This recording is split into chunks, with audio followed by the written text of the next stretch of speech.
beloved Boss Mike Cervera. Sa totoo lang, si Boying, grabe, no? Eto na. Naku, ewan ko ba mga kababayan ko. Galit na ho ako dito eh. Tila malabo na umunong matupad ang naging pahayag ni Pangulong Marcos Jr. na may papakulong si dating Congressman Zaldico Nako. bago matapos ang taong kasalukuyan. Naku, paano na ito? So nalulungkot na naman tayo. Tapos bida-bida na naman yung mga DDS, ano? Di ba? Malulungkot tayo. Tapos yung mga DDS, bida-bida na naman. Sasabihin nila, mga kababayan ko, sasabihin nila, di ba? Chika-chika lang yan. Ini-etchos lang kayo niyan. Di ba, no? Sabi ni JC. Awkward na po kasi kapag nagtampo na eh, no? Oo. Pero alam mo, minsan masarap din yung nagtatampo. Try mo. Gumawa ka ng away yung dalawa. Pag nagkabati kayo, talagang walang humpay yan. Kapag nagkabati kayo, walang humpay. Nabengbangan. Yun ang masarap sa lahat eh, no? Arlene! Kroymans! Hello po, greetings from the Netherlands. Nagkita ba tayo sa Netherlands nung nagpunta ako dyan? Wala.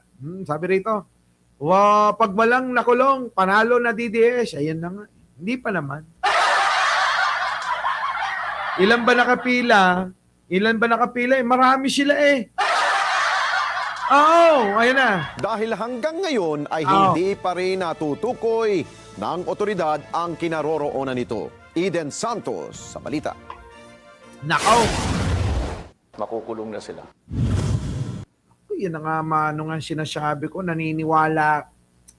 Kasalanan to ni Boying eh. Kasi pinapaasa si Pangulo eh. Siyempre maniniwala, di ba? Nawala tuloy Toyota sa FB. Talaga ba?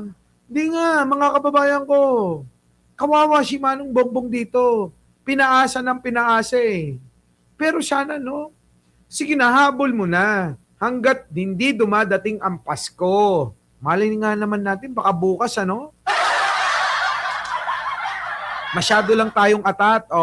Hindi. Kasi yung mga DDS, Boss Mike eh. Tila mabibigo si Pangulong Ferdinand Marcos Jr. na maipakulong si dating Bicol Representative Zaldico. 10 araw na lang kasi. Bago ang December 25 ay hindi pa rin nahuhuli si Ko. Eto na mga kababayan ko. Kita nyo yung buhay nito. Ayan tingnan nyo. Nangayayat ng husto, ano? Ha?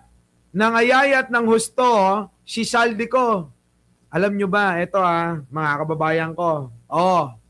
Ayon sa aking source, nagkaroon ng Christmas party dyan po sa Kongreso.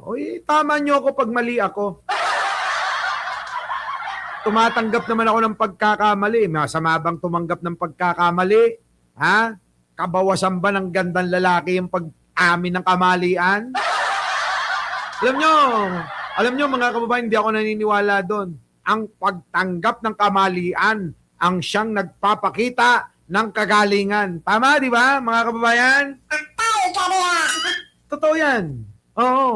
Ang pagtanggap ng pagkakamali ay ang tunay na nagpapakita ng kagalingan! Di ba, wala namang perpektong tao. Kahit nga si Mang Pekto nagkakamali eh. Kaya laging pinepektosan ng asawa eh. Diba? Huwag nga kayong feeling perfecto. Ang papangit nyo kaya. Buti na lang ako. Hindi ako perfecto pero kahit papano lamang na lamang ang itsura ko sa inyo. Diba no? Tama? Tama? Kaya marami akong show. Diba? Kaya marami akong show. Oo. Oh. Kayo, may show ba kayo? Doon na lang Tanungin nyo na yung sarili nyo, bakit nga kami walang show? Baka pag tinignan kayo sa screen, imbis na Viva Films, Viva Max, Regal Shocker on the 10. Diba, no? Legazpi, no? Correct, be humble. Kaya nga ako, hindi ako nagyayabang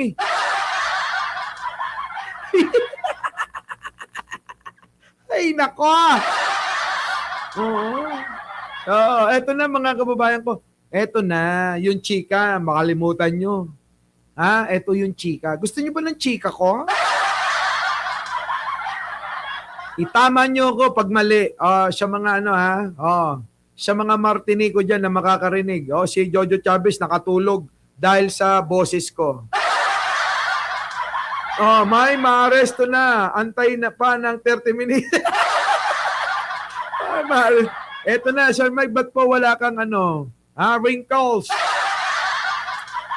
Dahil kay Dr. Lec Guerrero. Alam nyo na ngayon, Tawagan nyo lang si Dr. Lec Guerrero. Kung gusto nyo maging kamukha ko, 60 years old, pero kita nyo naman, Diba, no? Tignan nyo mga kababayan yung iba. 40 pa lang mga kababayan, kala mo, 70 na. Paano? Paano hindi magmumukhang 70? Laging inggit yung dala-dala ito na. Sige na, chismis na tayo. Hindi chismis, totoo po. Ala, eto na. Eto na. Alam nyo ba mga kababayan ko? Sabi ng ating source, si Martin Romualdez. Chismosong chismoso. Chismosong chismoso yung dating ko, no? Ito na. Yan na. Kaya nga, Elena Capistrano, dapat laging masiyan. Tawa lang ng tawa. Ito na. Makinig na kayo. Si Martin Romualdez daw. Halaka. Kung nangayayat si Saldico, mas payat daw si Martin. Diba?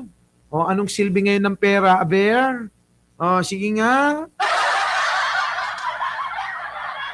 Alam mo, kapag ka tinamaan ka talaga ng stress, tawag dyan karma. Diba? Kapag ka tinamaan ka talaga ng stress, tawag karma.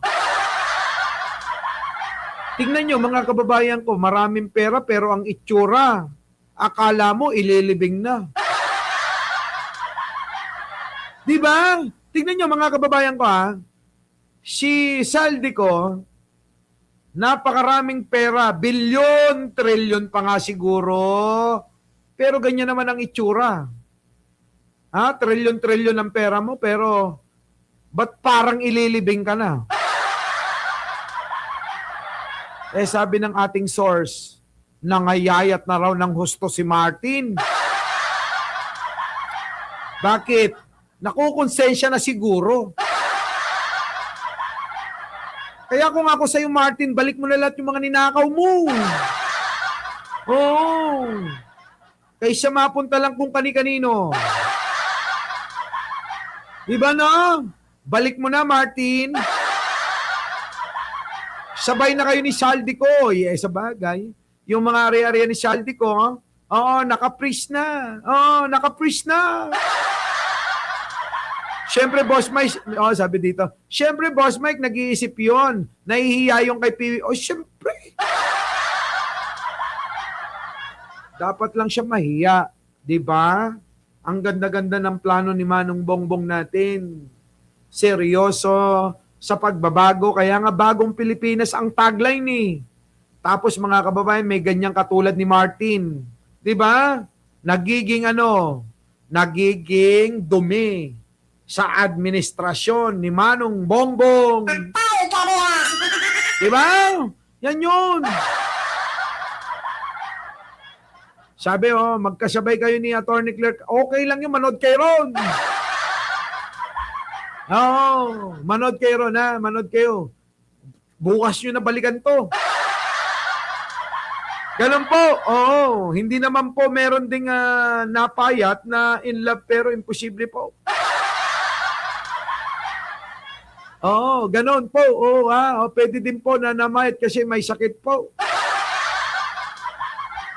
Kasi nga, siyempre, paano hindi ka magkakasakit kung nai-stress ka na? Kakaisip mo, anong gagawin ko ngayon sa napakaraming pera na ninakaw ko? Di ba? Tapos, babawiin, kahihiyan ng buong pamilya. Ganun yun eh. Nakakahiya kaya. Mabatikan ka na, ay nako, magnanakaw pala ang kan mo eh. No? Di ba no? Pag sinabihan kang ganon, nako, Diyos ko talaga naman. Yun, mga kababayan ko, baka nag-diet. Kailan mo naman nakitang nag-diet si Martin? Kung babuyin nga siya ng mga DDS, di ba, sa TikTok? Lumalamon ng kwarta, di ba? Mga lamon ng kwarta, lamon ng lamon eh. Isa pa, tama si Lucky Girl. Tingnan nyo si Bongo. Puntan natin si Bongo. Ayun, mga kababayan ko, nakadextrose. Mula ng sino? Si Bongo ay nalaman na meron na siyang warrant of arrest. Ayun, na-stress si Jack Ma. Kita nyo? Kita nyo mga kababayan ko, ano? Nung nalaman niya na ma-serban ng warrant si Bongo, na-stress na ho si Bongo. Kaya huwag kayong magpapa-stress kahit kanino. Kung nai-stress kayo, manood lang kayo rito. Manood lang kayo rito. Tanggal ang stress nyo. Diba? Sanhi ng sakit talaga ang stress.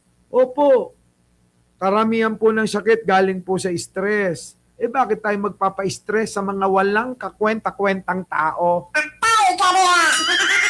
Diba, no? Alak ka.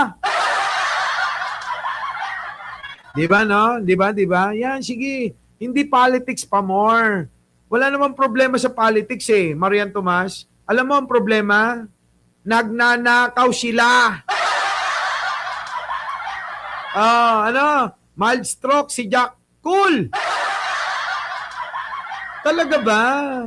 Nako, mga kababayan ko. So, ano mangyayari niyan?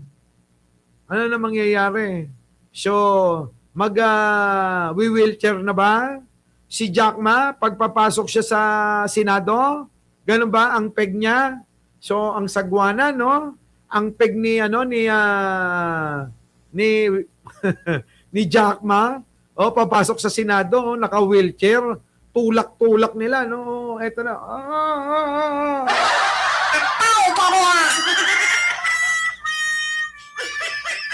Diba, no? Grabe, no? Natakot yun, Boss Mike, si Bongo, kaya nago. Sabi rito, may rhyme, natakot yun. Boss Mike, si Bongo, kaya nago sa ospital. Si Bongo. Ay, grabe kayo. Tignan nyo, no, mga kababayan ko. Sa totoo lang. Diba?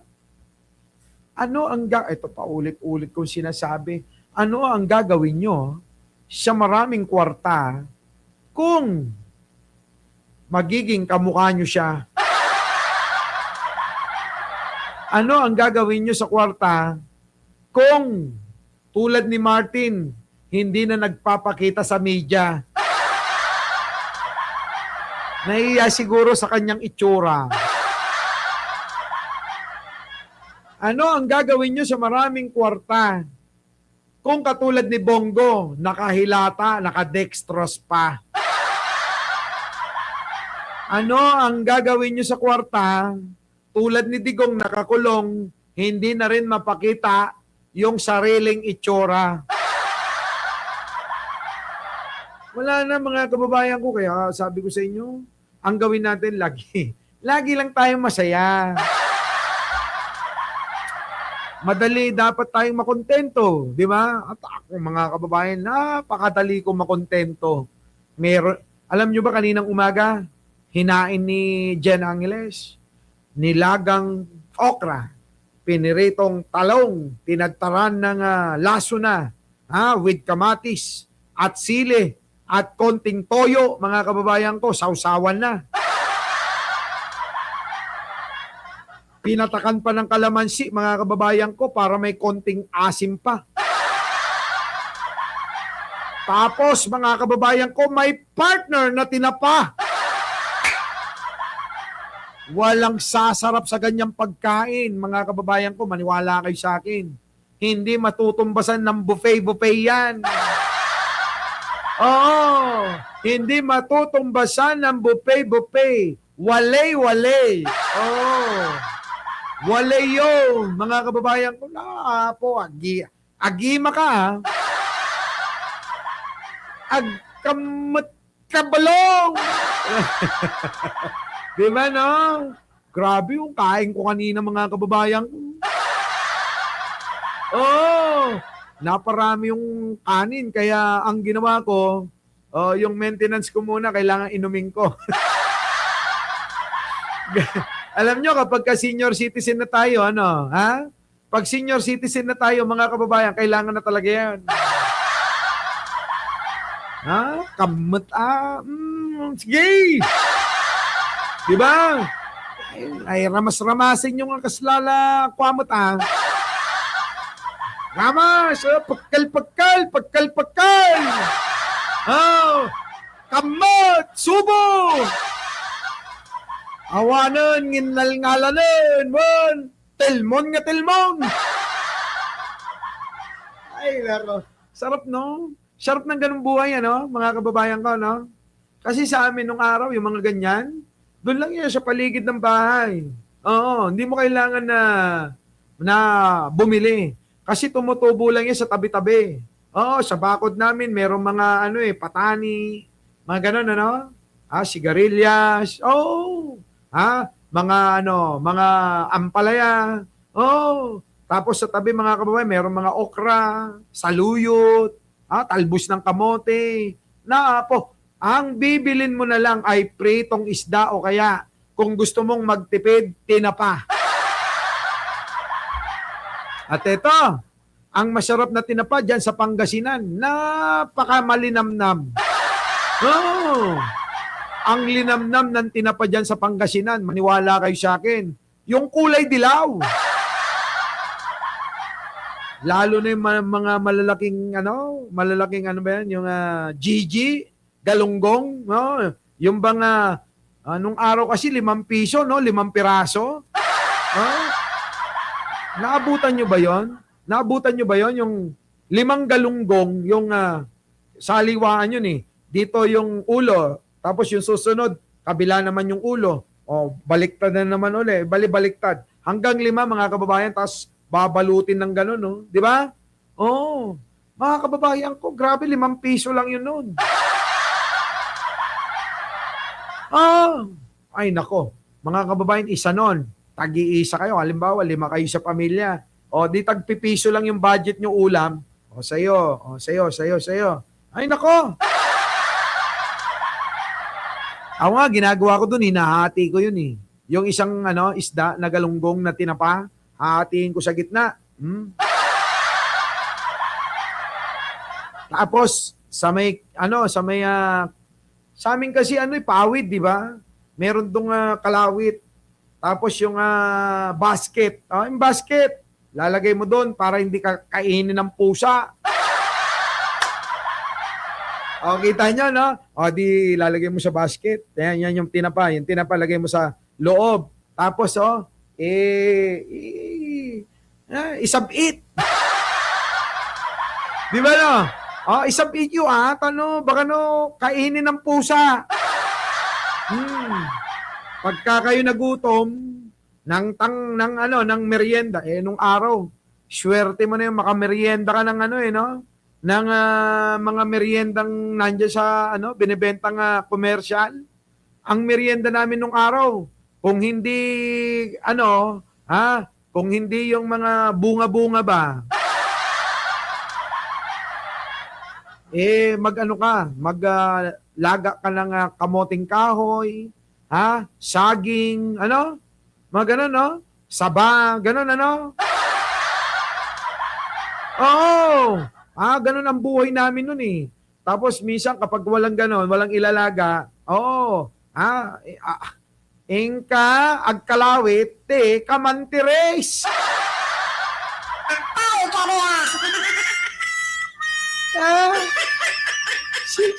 Sino nakakaalam ng kamantires?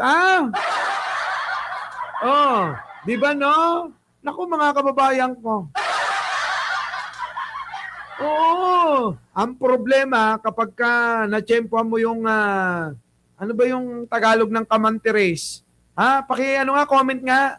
Ano yung Tagalog ng kamantires? Nako, oo. Pagka meron kang natsambahan na kamantires, pag kinain mo, nako, mapakla. Sabi sa amin, naapo, nagsagpat. Niya mo atin na alam, nagsagpat mo. Nasagpat tayo, tanda alam ta, ata poon, nasagpat. Di ba no, mga kababayan? Ano ba yung kamantires? Ano ba yung kamantires? Hindi aratilis, iba yung aratilis eh. Yan, kamatsile sa Tagalog. Di ba no? Kamatsile, di ba? Yan, mga kababayan ko.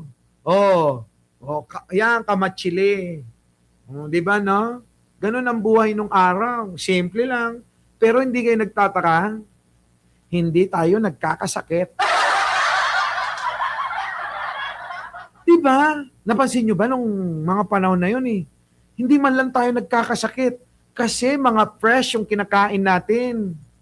Walang diabetes, walang high blood, di ba?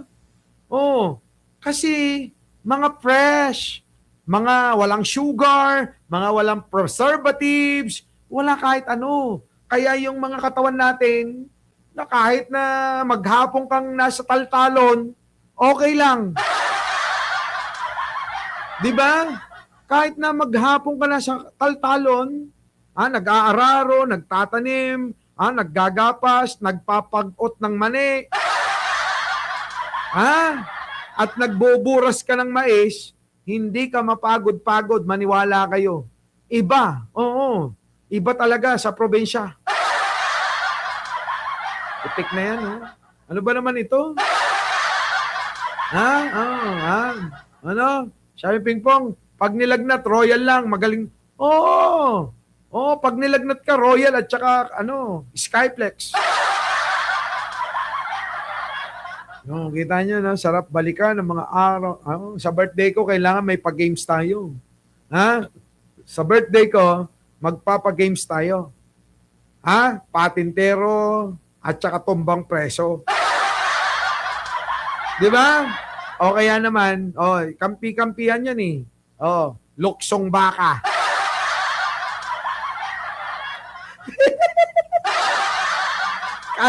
Kaya pa ba ng mga tuhod ninyo? Kaya pa ba ng mga balakang ninyo? Yung luksong baka, luksong tinik? Ayos. Grabe, no?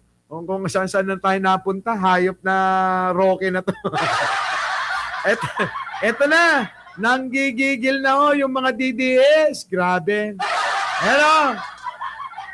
Yabang to eh. O diba? Sinabi niya nung November. Boying, minumura ka na ng mga DDS. Eto, tingnan nyo, mga kababayan ko. Si Boying, minumura na ng mga DDS. Eto na. Itong gagong to, puro yabang to eh. Ala ka, gago ka raw, Boying, Boying! Gago ka raw. O di ba? Nung sinabi niya nung November, meron daw makukulong ha by December 15. O putang ina, December 15 ngayon. Anong oras na? Ilang minutes pa? Oy, meron pa namang 18 minutes. Grabe ka naman. Di ba? Meron pang 18 minutes. Hayop na to. Kung magmura-murahin mo naman yan si Boying, nakita mo ng ulikbayan, ano? 15 na. 15 na bukas. Oy, 16 na bukas. 15 ngayon, 16 bukas. Ang 16 bukas, ngayon ang 15, at dapat ngayon, meron na dapat warrant of arrest. Pero bakit wala pa rin, Boying? Kita nyo? Ayan o, galit na galit yung mga DDS. Kala mo naman, hindi ka rin naman makapaghintay, malay mo bukas. Ano? Sabi ni Dali Babes, yung 18 minutes, may makulong na ba mamaya? Anong makukulong? Paano makukulong? Ano yan? Madaling araw manghuhuli? Sabi, 16 na dito, Boss Mike. Dito, ano pa lang. Meron pang 17 minutes. Antayin natin. Ano? Boying, antayin namin, 16 na, mamaya. Meron ka pa namang 17 minutes. Na natitira, no? Mayroon pang 16 minutes na natitira si Boying. Si Boying, natutulog na. Hayop na yun, Ito na, Alas 8 na ng gabi. Sarado na yung mga opisina ng gobyerno. O nasaan ang nakulong? Nasaan ang naarestong mambabatas? Alaka! Wala na, kuyang. Oo. Tulog nyo na yan. Pare-parehas kayo. Tulog nyo na. Butik na yan, mga kababayan ko. Eto na. Langya. Hihintayin pa ba natin yung alas 12?